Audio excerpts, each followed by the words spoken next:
Bhogapuram international airport వస్తే ఉద్యోగాలు వస్తాయి. సుమారు 1000కు పైనే ఉద్యోగాలు అయితే స్థానికులకి అయితే ఇవ్వడం జరుగుతుందని అధికారులు చెప్పడం జరిగింది. మరి ఇది ఎంతవరకు జరిగింది అన్నది చూసుకుందాం.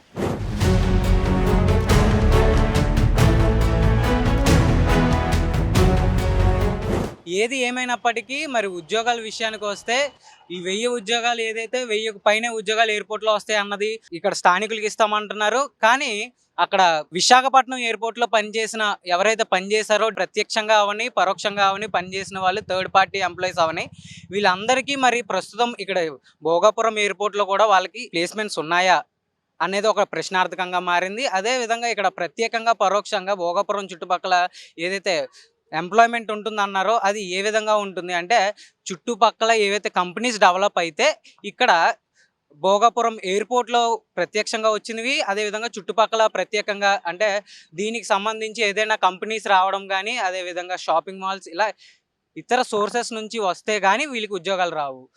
అలా అయితే మరి ప్రస్తుతం ఇప్పుడు ఈ డెవలప్మెంట్ అయ్యేంత వరకు నిరుద్యోగంగానే యువత ఉండిపోవాల్సిందేనా అనేది ఒక ఇంకో ప్రశ్నార్థకంగా మారింది.